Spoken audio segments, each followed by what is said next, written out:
Brazil suffers from some of the most drastic wealth inequality in the world. Although they weren't called favelas at the time, the original favelas were hidden communities high up in the mountains where escaped or freed slaves could be free from state harassment. With the industrial age throughout the 20th century came rapid country-to-city urbanization.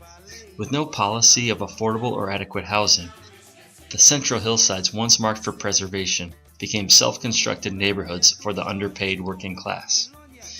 Favelas have different histories, different formations during different times, different infrastructures. No two favelas are the same, but for definitional purposes, we'll look at their commonalities.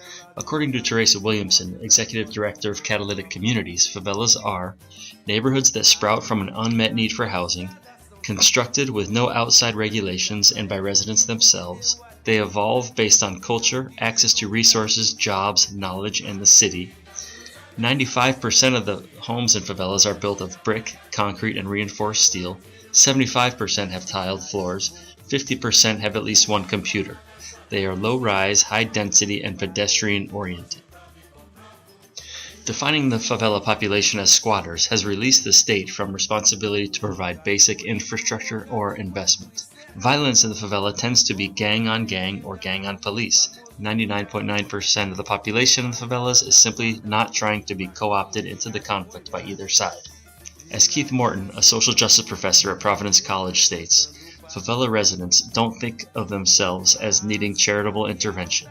Favelas have relatively small ecological footprints. They want political reforms, sanitation, better schools, and a sustainable economy. As Rio de Janeiro takes the spotlight this summer to host the Olympic Games, there is bound to be negative associations connected to favelas. Understand that it is from these favelas that come Brazil's most notable cultural contributions and define Brazil's attractive national identity. Favelas are where you find Brazil's iconic positive energy. Favelas are where samba was born, both the music and the dance. Brazil's best soccer players that created the beautiful game come from favelas.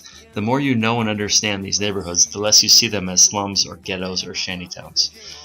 And the more you see them as unique neighborhoods with high potential to be models going into the future as capitalism and corporate globalization reach their limits.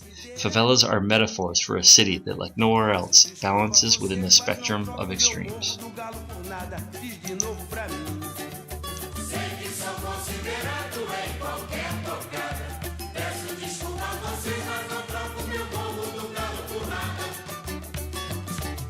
Sei que sou considerado em qualquer bocada. Peço desculpa a vocês, mas não troco meu morro do galo por nada. Pode dizer assim.